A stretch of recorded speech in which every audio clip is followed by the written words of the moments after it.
in 2016-17 under our previous government when I was Minister Planning, and I realized that in the sector of energy, one of our major challenges was that all energy policy planning work was being done in silos.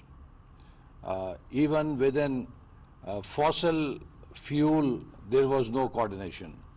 What was happening in gas-based energy had no link with energy being produced with furnace oil.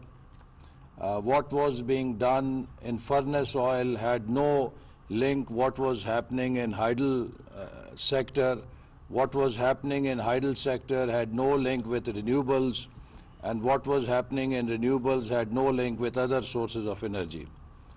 So there was this dire need that we must integrate our energy management and planning function so that we can optimize our investments in energy sector, so that we can have more energy efficiency and we can have more scientific planning for future. So therefore, this project was conceived, and I was very pleased that USAID expressed their interest, and we signed an MOU to work together in developing this model and this program together. So I'm very delighted that USAID has helped bring experts and also know-how to develop this model, which will enable Pakistan to carry out its energy planning in a more scientific manner. Not only that we recognized that there is a need for integrated energy planning within the domain of energy, but Vision 2025 also recognized the need to integrate energy, water and food security, because all three are very much linked. As far as energy is concerned, one very important element of energy in Pakistan and clean energy is hydel energy, because we have so much water flowing through our rivers, which have great potential to produce up to 40,000 plus megawatts of energy. But now when we talk of water as a source of energy, water is also needed for agriculture. So there is this constant battle that goes on between Ministry of Water and Power and Ministry of Agriculture, that how much water should be released from the dams for agriculture and how much should be retained in the reservoirs for agriculture purposes for use later on.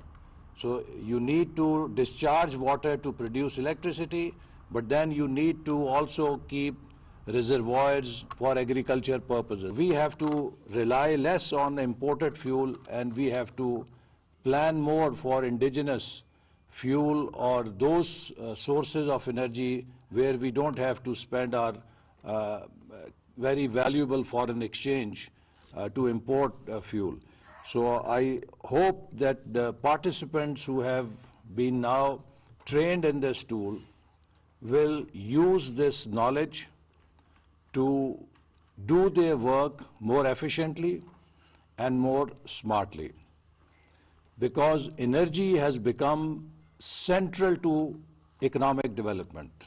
Traditionally, it was considered that basic needs of human societies are, for humans, is water, air and food in order to live.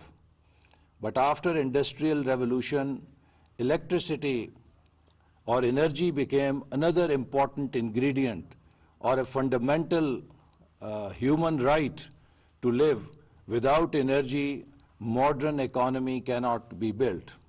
And without modern economy or basic fundamental amenities that humans today need to progress cannot be ensured. Now, beyond energy, there is now a new basic need of humans which has arisen after the knowledge or the digital revolution, that is internet. Now, provision of internet also depends on energy. If you don't have energy, you cannot provide internet to people. And internet is also now a basic need for every citizen or every human person who is living on this planet, because without internet, they cannot progress in life. So all these things are interconnected, and energy provides a basic building block. Whether you plan for water resources, whether you plan for food for people, whether you want to give them access to internet or any means of development, energy is the basic foundation. So I hope that we can use this model for our national planning, and all the stakeholders will use it, because, it is very easy to develop new knowledge. But if we do not use it, it is worthless. And the kind of change that is happening, one of the basic fundamental characteristics of human resource planning are that can we teach our people to unlearn and learn new ideas? How fast can people throw out obsolete knowledge, and how fast can people adopt new knowledge?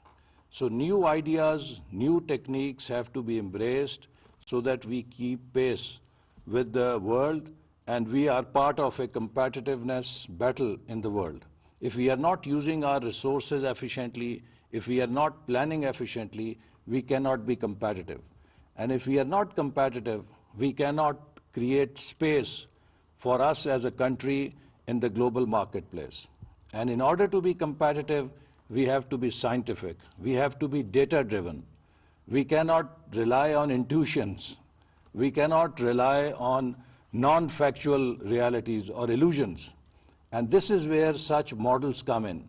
But when you do models, another key item for success of a model is only as good as data you feed into the model. So in order for any model to deliver to its promise, it has to be fed the right data and timely data. Just as humans, we need to be fed healthy food and timely food. So similarly, models are worthless if they are not fed timely and accurate data. So I hope that all the stakeholders will provide this data to this model so that this model can do its work. It can churn out analysis, it can churn out information for the decision makers to make evidence-based scientific decisions for future of this country. So I again wish you well, and I hope that this training has provided you useful experience and learning which you will be able to use in your jobs to do better job of planning for Pakistan's future energy needs.